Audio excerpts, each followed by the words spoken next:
Halo guys, kembali lagi bersama aku di channel Nox TV. Film ini menceritakan kriminal Korea Selatan yang berfokus pada dunia gelap narkoba dan permainan kekuasaan di balik layar hukum. Cerita mengikuti seorang pria yang terjebak dalam sistem sebagai yadang, istilah untuk informan rahasia yang bekerja sama dengan aparat penegak hukum demi keuntungan pribadi. Dengan kecerdasannya, ia mulai memainkan dua sisi, membantu aparat menangkap bandar besar sekaligus memanfaatkan situasi untuk membangun kekuatan dan jaringannya sendiri. Ketegangan meningkat ketika identitasnya terancam terbongkar dan semua pihak polisi, jaksa hingga kartel narkoba mulai memburunya. Di titik ini, ia harus memilih bertahan hidup dengan mengkhianati semua orang atau menghadapi konsekuensi dari permainan yang ia ciptakan sendiri. Dan lantas bagaimanakah kelanjutan alur ceritanya? Still in Nox TV.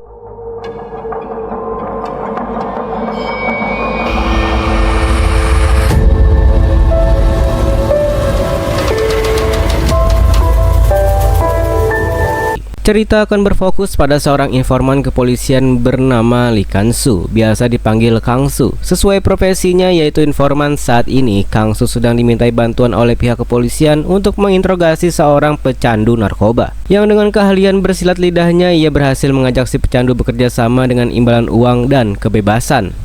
돈은 알아서 하시고. 오케이.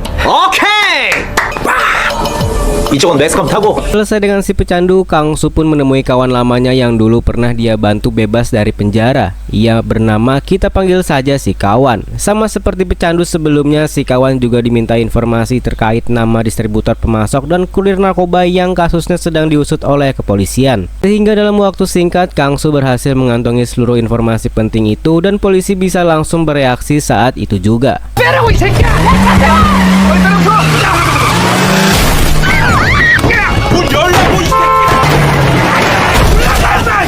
Karena polisi mengalami kesulitan dalam melakukan penangkapan, Kang-soo sampai harus turun tangan langsung ke lapangan untuk membantu mereka semua.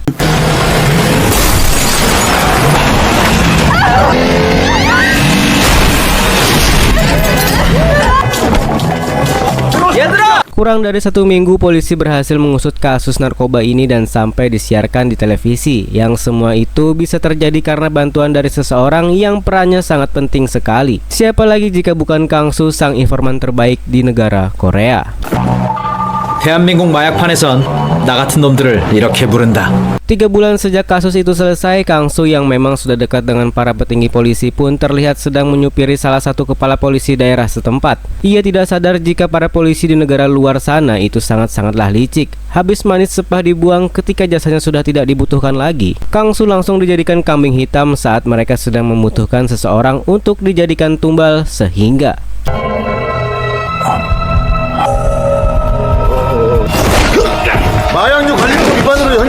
alhasil Kang-soo pun langsung dijebloskan ke dalam penjara gara-gara dijebak kasus narkoba, di mana sipir penjara memberitahu jika di tempat ini, di penjara ini, Kang-soo harus menaati 2 peraturan penting, yaitu jangan injak ambang pintu dan jangan kentut sembarangan, dan tebak apa yang justru ia lakukan.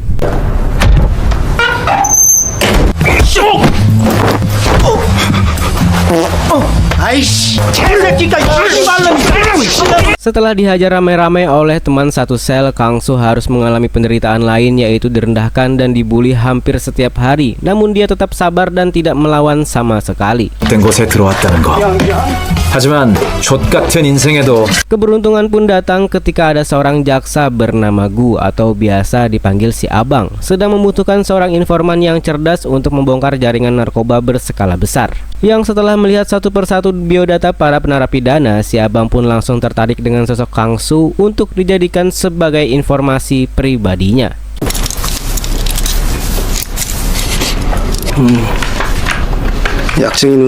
Tanpa bertele-tele, si Abang pun langsung menawarkan kebebasan untuk Kang-soo apabila mau menjadi informan pribadinya. Namun untuk menguji seberapa hebat Kang-soo dalam keahlian, si Abang pun melakukan tes daya ingat untuk melihat seberapa cepat dan akurat ia mendengarkan dan mengingat sesuatu informasi. 신지엽 870507 1687954 790912 14874 됐어. 주인회 됐어. 임마 이거 특기생이네요. Lulus tes uji coba, si abang pun memperlihatkan papan para tersangka yang harus berhasil mereka berdua tangkap. Kebetulan salah satu tersangkanya adalah teman satu sel Kangsu sendiri yang berperan sebagai pengedar. Sehingga untuk mencari informasi lebih lanjut terkait jaringan yang lebih besar, Kangsu harus bisa sedekat mungkin dengan si pengedar tersebut dan cukup dengarkan saja apa-apa yang keluar dari mulutnya.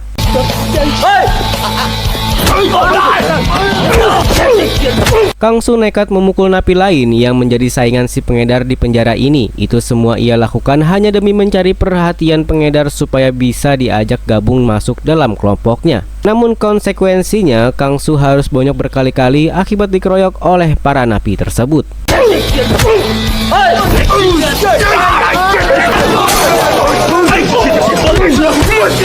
Pada puncaknya, Kangsu langsung meminta sedikit bantuan dari si abang untuk menjebak napi tersebut agar seolah menyelundupkan narkoba di penjara ini. Sehingga setelah semua pengorbanan yang ia lakukan, si pengedar akhirnya mengajak Kangsu untuk duduk bersama komplotannya dan mulai mendengarkan setiap informasi yang keluar dari mulutnya. 물건 두 덩어리 들어왔답니다. 평택하고 인천. 받으러 갈까요? Kurang dari 1 bulan, Kangsu sudah berhasil mendapatkan semua nama tersangka yang sedang si abang incar, dan inilah yang terjadi. 고흥식의 지시 아래 움직인다는 조직적 Alhasil si abang pun naik jabatan menjadi wakil kepala jaksa berkat bantuan dari Kangsu yang menjadi informan pribadinya. Sementara untuk dirinya sendiri, sesuai kesepakatan, ia langsung dibebaskan dari penjara dan kini menjadi teman atau orang terdekatnya si abang jaksa. Melihat potensi Kangsu yang sangat besar, si abang tertarik untuk tetap memperkerjakan Kangsu menjadi informannya. Bahkan ia dengan tulus mengatakan jika Kangsu sudah dianggapnya seperti adik kandungnya sendiri. 야, 이제부터 편하게 형이라고 불러. 3 bulan berlalu, si abang terlihat mengajak Kangsu ke sebuah ruangan khusus tempat orang-orang besar biasa diinterogasi atau ruang VIP. Disinilah si abang akhirnya jujur bahwa ia sebenarnya punya cita-cita yang besar untuk naik jabatan lagi menjadi seorang kepala jaksa. Tanpa sosok seperti Kangsu di belakangnya, mungkin akan sulit untuk beliau meraih itu semua. Sehingga dengan penuh pengharapan, si abang meminta agar Kangsu mau membantunya semaksimal mungkin agar abang-abangnya tersebut bisa menjadi kepala jaksa di negara ini. 아이 참 형님 참. 또 무슨 그런 걱정을. Dengan santainya Kangsu pun menjawab, abang santai saja, apapun yang abang minta pasti akan saya lakukan. Bahkan Kangsu sudah menyiapkan sebuah hadiah berupa korek api emas yang terkesan mewah. 1 untuk abang dan 1 lagi untuk Kangsu sendiri sebagai bentuk rasa terima kasih atas semua bantuan yang sudah si abang berikan selama ini. 불만 붙여주면은 Sejenak kita tinggalkan dulu Kangsu dan beralih pada seorang artis cantik bernama Sujin yang diduga mengkonsumsi barang terlarang. Ia pun langsung ditangkap dalam perjalanan untuk dilakukan interogasi di kantor kepolisian. 아가씨! 문 열어! 뭐 밀건도 가능한데! Dan mari kita perkenalkan dengan sosok kapten polisi dari Departemen Anti Narkoba bernama, kita panggil saja si kapten, yang memiliki ambisi untuk membasmi narkoba sampai ke akar-akarnya. Setelah interogasi yang cukup alot karena Sujin mewek terus, akhirnya Sujin mau bekerja sama dengan iming-iming kebebasan dan mulai menyebutkan 1 nama bos preman yang biasa menjual barang terlarang tersebut kepadanya. 사장이라고. 근데 저는 대구 건달이 염태수 경상도 사투리 쓰고. Dan inilah sosok bos preman yang dimaksud dengan kebetulan sedang mengambil barang dari si tante pemasok yang barangnya sendiri diimpor langsung dari Jepang. Di mana si bos preman yang memiliki watak songong pun tiba-tiba menghajar salah satu pengawal si tante.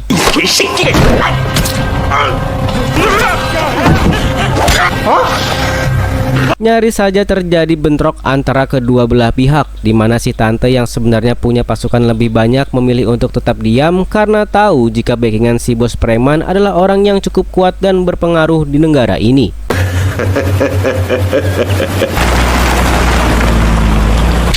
그카 미타야들이 가만히 있겠나? Selesai mengambil barang dari si tante, si bos preman pun mendapat telepon dari seseorang yang memberitahu jika saat ini polisi sedang mengejarnya dari belakang. Dan tebak siapa orang misterius yang memberitahunya itu? 옥광석자 이가. 이거 뭐야? 뒤돌아볼 시간 없고 빨리 빠져나가. 내가 책임질 테니까. Yang dimaksud adalah Kang Su yang membantu si bos preman agar lolos dari si kapten polisi, di mana Kang Su menyuruh si bos untuk pergi ke stasiun kereta dan tunggu di pintu masuk yang sudah disebutkan.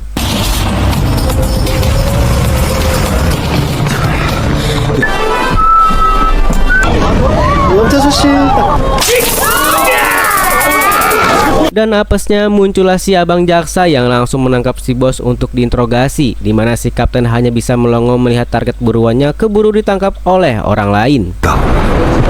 이것들이 아주 사건을 날로 따먹으려고. Setibanya di dalam mobil, Kang Su dan si abang jaksa pun langsung menginterogasi bos preman agar mau buka suara tentang orang di belakangnya alias backingannya, yang karena imbalannya adalah kebebasan, si bos preman tidak punya pilihan lain selain menyebutkan nama orang yang mereka minta. 여기서 공적으로 마무리를 할까요? 아니면 우리 사적으로 대화를 좀 해볼까요? 길다. Masih di hari yang sama, kapten yang gagal menangkap si bos preman pun akan langsung menangkap majikan atau backingan si bos preman, yang tiada lain adalah seorang pemuda kaya raya, anak dari pengusaha paling sukses di negara ini. Memanfaatkan sosok Sujin yang kini menjadi mata-mata kaptennya, menyuruhnya untuk masuk dan melaporkan apapun yang ia lihat di dalam. 호텔 로라일이요. 로라일 호텔 도착. Dan lagi kapten sepertinya akan keduluan oleh Kang Su dan abang jaksa yang sudah tiba terlebih dahulu di lokasi. Sekedar jaga-jaga, Kang Su langsung memakai kacamata yang bisa merekam video untuk mendokumentasikan aksi penggerebekan tersebut. 야, 형님! 준비됐으면 들어가자. Untuk si bos preman, ia langsung dibebaskan sesuai kesepakatan, di mana tingkah Kang Su tampaknya terlalu berlebihan yang membuat si preman sangat kesal, dan namun untuk saat ini dirinya tidak bisa berbuat apa-apa.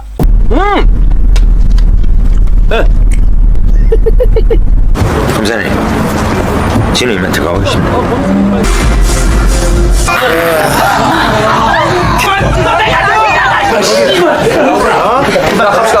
Dan inilah sosok pemuda kaya raya yang menggelar pesta narkoba. Ini terlihat ia sedang menelpon bapaknya untuk meminta pertolongan, namun si abang jaksa langsung membawanya ke kantor untuk diperiksa. 잘생겼네 아주. TV 출연 한번 해야지, 그지? Tak lama muncul si kapten dan pasukan yang lagi-lagi datang terlambat. Beliau sama sekali tidak bisa berbuat apa-apa karena jaksa juga punya wewenang untuk mengusut kasus besar seperti ini.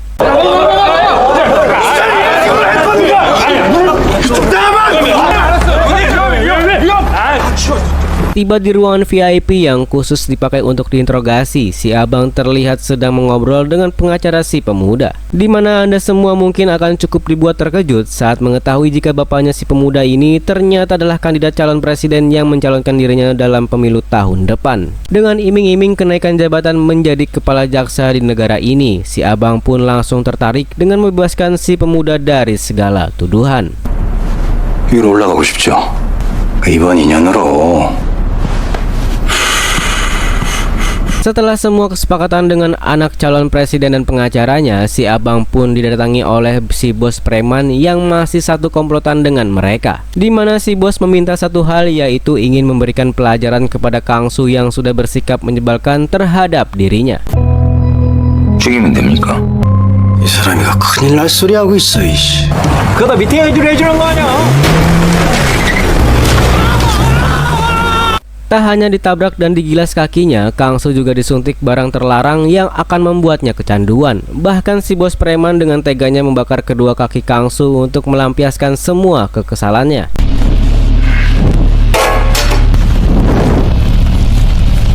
Tak hanya mengkhianati orang terdekatnya sendiri, si abang juga melaporkan si kapten yang dianggap mengganggu proses penangkapan, yang alhasil si kapten pun langsung dijebloskan ke dalam penjara. 찐스타로 주목받고 있는 영화배우 엄수진 씨가 3 bulan kemudian, inilah Kang Su sekarang menjadi seorang pecandu yang dikurung di dalam ruangan kecil di belakang klub malam. Keberadaan Kang Su di sana terlepas dari bantuan si kawan yang dulu sempat membantunya bebas dari penjara. Yang karena ini sudah kedua kalinya Kang Su mengalami apes dan menderita. Ia pun perlahan bangkit dengan memaksa diri untuk memakan dan mulai melatih fisik dan mentalnya agar bisa pulih seperti semula. 술 한잔해.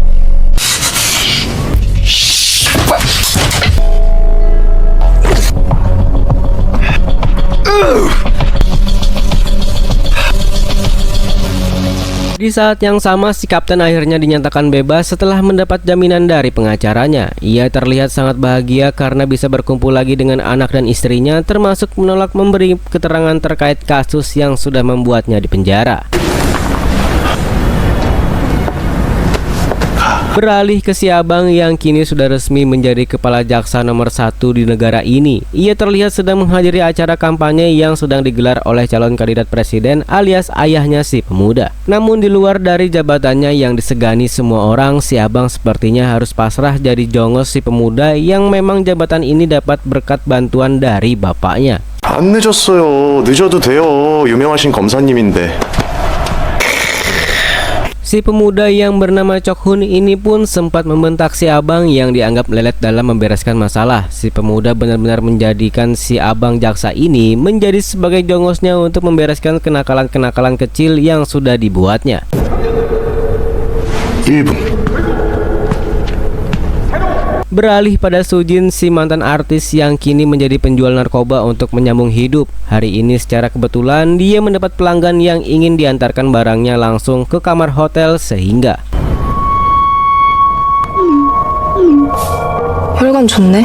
축하? 간. curiga jika ini hanya jebakan Sujin, dengan cepat menyetrum si pelanggan dan pergi keluar dari kamar tersebut. 아니지.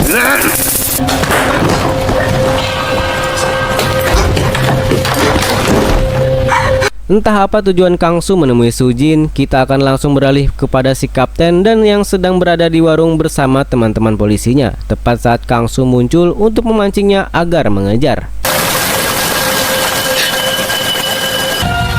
이영수! 오랜만입니다! 야, 깡다구 있다! 여기까지 오고! Kang Su mencoba menjelaskan jika kedatangannya bukan untuk cari masalah. Ia mengaku sama-sama menjadi korban dari kelicikan si abang dan komplotannya dan akan mengajak si kapten untuk gabung dalam misi balas dendam.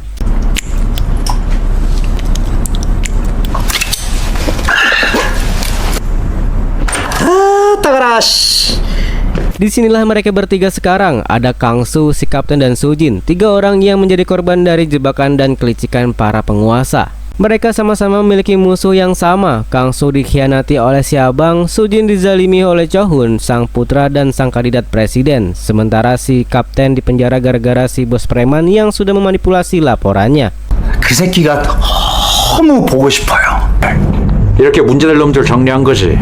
그래서 Kang Su pun mulai menjelaskan rencananya dimulai dari video penggerebekan yang dia rekam menggunakan kacamatanya, yang akan menjadi bukti kuat kalau sosok si Chok Hun putra kandidat presiden sedang menggelar pesta narkoboy. Masalahnya, kacamata tersebut sempat direbut si bos preman waktu kaki Kang Su dibakar, sehingga di tahap awal rencana mereka adalah mendapatkan rekaman video tersebut dari tangan si bos preman. 된 그날 내가 찍은 현장 영상. 그럼 연태수는? 숨어있는 염태수를 나오게 할 방법은 있어. 염태수, 부검사, 저쪽은 조은. Tidak langsung mendatangi si preman, Kang Su dan si kapten pun mendatangi si tante pemasok barang terlarang untuk mendapatkan informasi terkait, di mana si preman biasa menyimpan barangnya dan memanfaatkan kebencian si tante yang sering diperlakukan buruk oleh si bos preman. Mereka berhasil mendapatkan informasi yang dibutuhkan.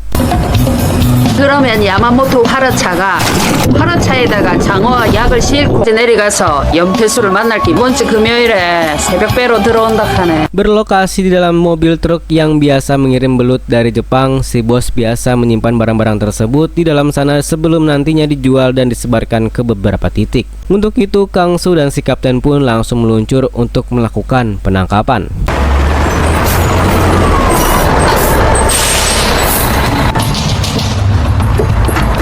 Sementara Kang Su mengambil barangnya di dalam mobil, kapten akan langsung masuk untuk mendatangi si bos secara langsung, yang karena si bos selalu bersama dengan pengawal pribadinya, maka inilah yang terjadi.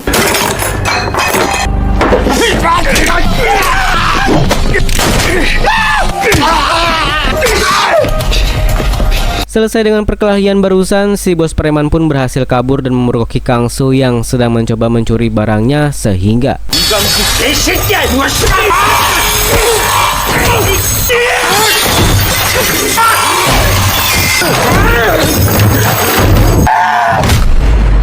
tak sia-sia, Kang Su dan si kapten berhasil menangkap si bos preman untuk meminta kartu memori berisi rekaman videonya.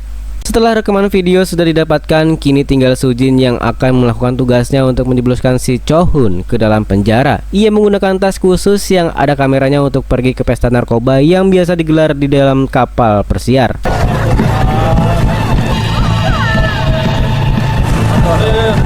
Tiba di lokasi pesta kapal, Sujin sempat deg-degan saat pengawal memeriksa tasnya dan beruntung ia tidak ketahuan dan langsung dipersilahkan masuk mengikuti pesta.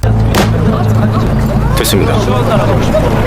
Beberapa saat berlalu ketika pesta sudah mulai memasuki tahap mabok, Sujin langsung menjalankan rencananya dengan merekam aktivitas Cho-hun. Bertepatan dengan itu, Kapten membawa si bos preman ke kantor untuk dikurung tanpa sadar jika salah satu bawahannya ternyata sudah bersekongkol dengan si abang jaksa, sehingga seluruh rencana mereka langsung bocor dan terbongkar saat itu juga. 잘못 본 거 아니에요? 아니요. 혹시나 해서 좀 찾아봤더니 이강수요? Dengan cepat si abang menghubungi Cho-hun agar segera membubarkan pestanya karena sebentar lagi polisi akan datang menggerebek tempat tersebut. Untungnya bukti yang dibutuhkan sudah berhasil didapatkan sehingga Sujin hanya perlu secepatnya pergi meninggalkan tempat tersebut. 대답 안 해? 재석기 일 만들지 마시라고. 출발해 빨리. Ketika Sujin berada di dalam mobil bersama si kawan, disitulah Kong-su dan Kapten langsung senang karena rencana mereka sudah selesai dan tinggal menunggu waktu saja sampai videonya dipublikasi. Tapi tiba-tiba 그만하면 나도. 여보세요? 여보세요? Sujin dan si kawan pun tewas terbakar dalam mobil setelah ditabrak oleh orang suruhan si abang. Mereka, si abang dan Cho-hun pun rupanya sudah mengetahui akan rencana balas dendam yang sudah disiapkan sehingga gagal sudahlah rencana yang sudah mereka siapkan. Dengan tewasnya Sujin dan si kawan, Kapten pun sempat pesimis untuk melanjutkan rencana balas dendam. Bukan mengkhawatirkan keselamatan sendiri, tapi lebih kepada istri dan anak di rumah yang bisa saja terancam bahaya dan bernasib sama seperti Sujin. Si abang dan Cho-hun adalah para penguasa yang punya banyak uang, punya power, punya relasi kuat, bahkan tidak pernah tersentuh oleh yang namanya hukum. Sehingga Kapten mulai kepikiran tentang kemampuan mereka berdua yang tidak akan cukup melawan orang-orang seperti Cho-hun dan si abang.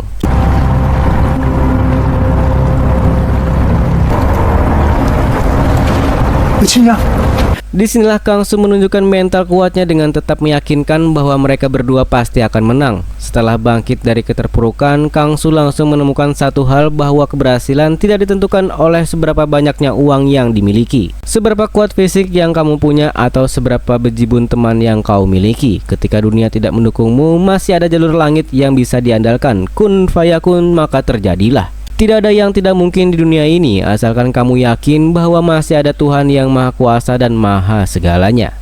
엄순진이 원하는 대로 좋은 있으면 더 끊어놓자. Di saat yang sama, Cho-hun pun memarahi si abang yang dianggap tidak becus membereskan masalah, di mana si abang yang sudah muak pun akhirnya membentak balik dengan mengatakan bahwa Cho-hun hanyalah seorang bocah ingusan yang tidak berguna dan suka bikin masalah di waktu yang tidak tepat. 이 씨발건 깨끗이 말끔히 흔적 없이.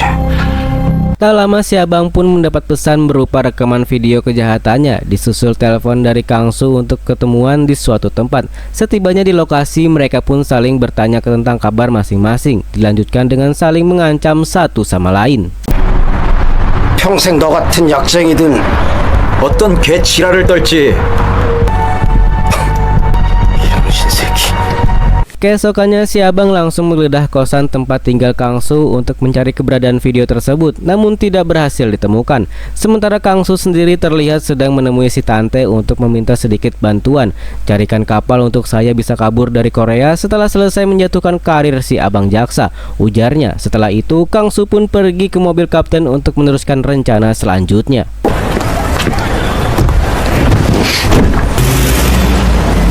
돈 준비할까요?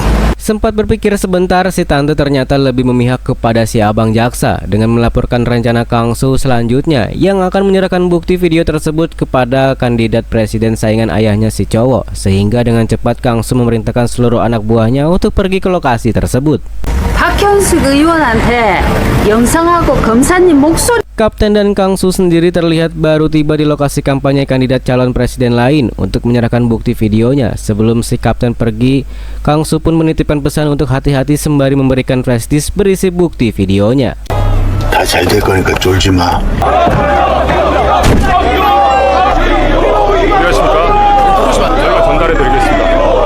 Dan napasnya si Kapten keburu dibawa oleh orang-orang suruhan si abang jaksa sebelum sempat memberikan bukti videonya sehingga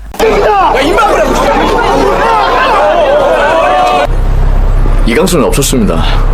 bertepatan dengan acara debat para kandidat calon presiden, berita tentang Cho Hun Pun, putra salah satu kandidat pun mulai ramai diperbincangkan terkait keterlibatannya dalam pesta narkoboy. Tak ada pilihan lain, si abang jaksa terpaksa meminta Cho Hun untuk menyerahkan dirinya ke kejaksaan. 제발로 걸어 들어와 주세요. 아니면 체포영장 받아서 갑니다. Sambil menunggu Cho Hun datang, si abang pun menginterogasi si Kapten untuk mencari tahu di mana keberadaan Kang Su. Karena si abang sudah tahu jika saat ini Kang Su pasti sedang memegang salinan bukti videonya. Si abang memanfaatkan istri dan anak si Kapten yang sengaja ia undang datang ke kantor agar sikapnya tidak punya pilihan lain selain buka mulut.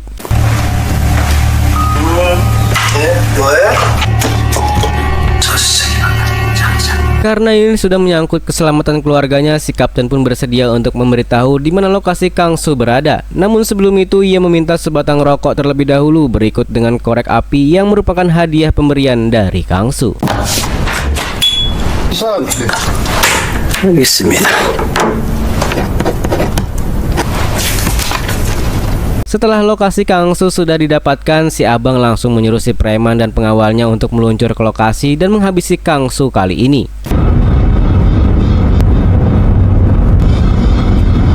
Tak lama muncul Cho Hun di kantor kejaksaan untuk memenuhi undangan pemeriksaan. Sempat kesal karena harus menjalani pemeriksaan urin seperti ini, Cho Hun akhirnya bisa tersenyum lebar saat salah satu anak buah si abang jaksa memberikan sekantong urin milik orang lain yang pastinya bersih dari tidak ada zat narkoboynya.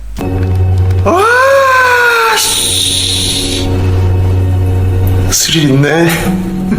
Bertempatan di ruangan VIP, Cho Hun pun bertingkah layaknya anak kecil sebagai bentuk rasa senangnya yang sudah dibantu masalah ini.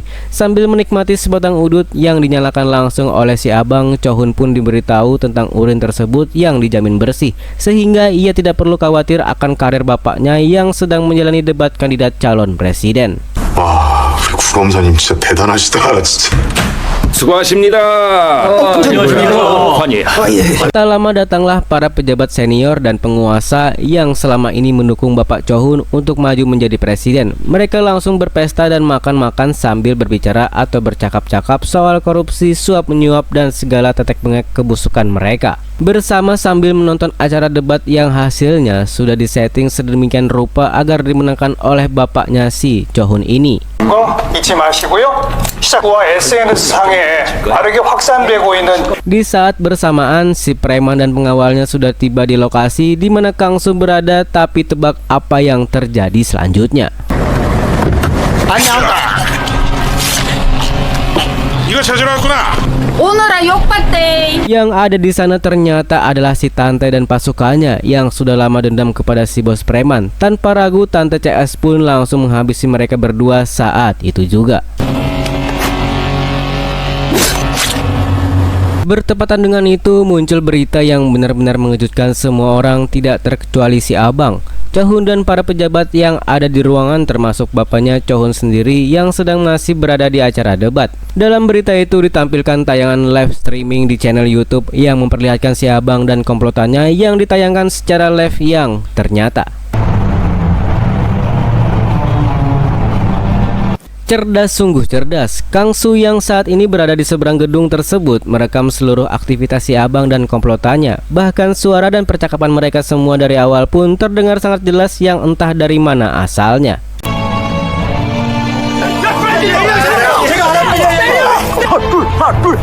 Meski tirainya sudah ditutup, live streaming pun masih berjalan. Meski hanya terdengar suaranya saja dan tebak di mana mikrofon yang disembunyikan. 소리가 듣고 있습니다. 누군가가 아직 누군가는 분명히 아직 방에 남아 있습니다.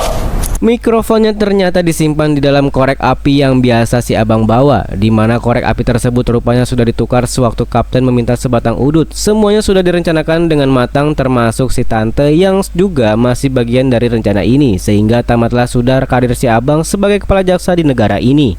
자동으로 카메라에 연동될 거예요. 먼저 태우세요.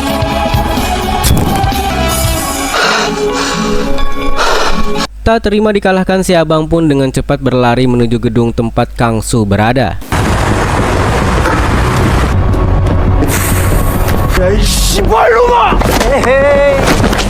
Dikira bisa mencegah Kang Su dengan mudah, ia lupa jika Kang Su jauh lebih muda dan sudah jauh lebih kuat dari sebelumnya, sehingga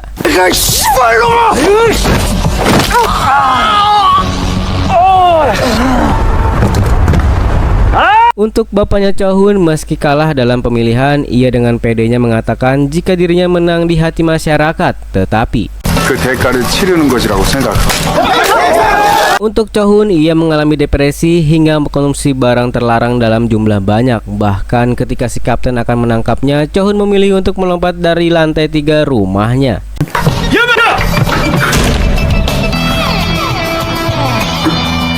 Tak jauh berbeda dengan mereka berdua, nasib si abang pun sama-sama apesnya dengan diganggu oleh seekor cucunguk yang masuk ke dalam bajunya, tepat saat dirinya digandang oleh pihak kepolisian, dan film pun selesai.